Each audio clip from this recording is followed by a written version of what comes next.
Hello, everybody, and welcome. I'm the Rambling Director, and today we are going to be talking about the film Sette, nero. I did not say that right. An Italian film, which in English means Seven Notes in Black. It is a film by Lucio Fulci, with possibly the best movie poster I've ever seen. It was made in 1977, and of course, Lucio Fulci is an Italian director, and this is an Italian film. The film stars Jennifer O'Neill, Gianni Garko, Marc Porel, and Ida Galli. I know, I've mispronounced every one of those names except Jennifer O'Neill. In fact, I probably mispronounced her name somehow. The film was co-written by Lucio Fulci himself and Roberto Gianviti. Yep, mispronounced that one too. I'm on a roll today. Now, Lucio Fulci's career started back in the 1950s, and I'm ashamed to say it, but although I have seen people talk about Lucio Fulci, I'd never actually watched one of his movies. I do like some Italian horror, but I'm kind of a basic person when it comes to that. I've watched some Dario Argento, and not a lot else. I've seen bits and pieces of The Beyond and The House by the Cemetery, but to be honest, they never really struck my interest as the sort of films I'd want to watch all the way through, so I've just kind of seen some clips of them. But after seeing Seven Notes in Black, or The Psychic, as it's alternately called, I will totally be checking out more Lucio Fulci movies. I'm glad that this was the first of his movies that I watched all the way through, because it really convinced me that this is a man that I need to spend more time on his filmography. This movie captivated me from about the 2-minute mark until the very end. I'll explain what I mean in a minute. But it's absolutely a masterclass in mystery and suspense. This is a thriller in the finest sense of the word. Although I'm not sure what the state of Italian filmmaking was in the 1970s, but the lighting was exquisite. And of course, again, having seen some clips from some of his other movies, I have always thought from those clips, like, man, whatever else, I may not be interested in seeing the rest of these movies, but Lucio Fulci seems to know what he's doing with the lighting. And I remember thinking the first time I saw clips from The House by the Cemetery, I thought, you know what? That's very Argento-esque. And I wonder if maybe Italian horror directors just all have a similar sensibility about lighting.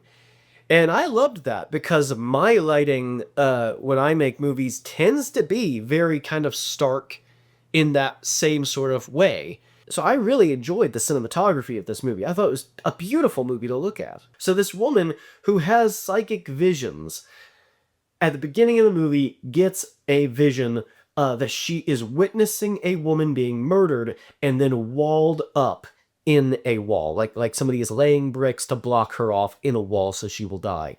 Well, she goes to her husband's villa or whatever that he's bought, and she's a decorator, so she's going to redecorate the place.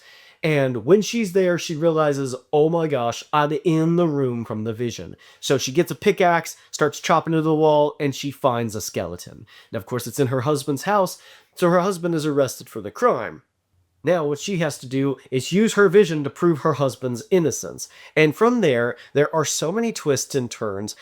There's, at the midpoint, an incredible twist, at which point, if you really think about it from hearing the twist, you know what is coming.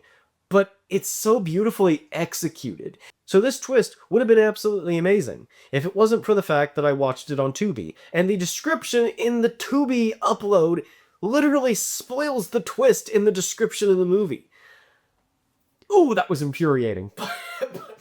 Whatever. There is one criticism of the movie that I have to say, because it gave a really bad first impression. So if you watch the movie, you need to be aware this is coming so that you can just kind of be ready for it. At the beginning, there's kind of a prologue where we see the main character, Jennifer O'Neill's character, as a little girl, and she psychically sees her mother commit suicide, as if she was there when it happened. Now, it's actually a great idea for a scene, and the majority of it is really good, very effective in the way it's shot, the way it's edited. There's just It really should have been cut out of the movie because it takes the whole production value down so much. It's so cheesy.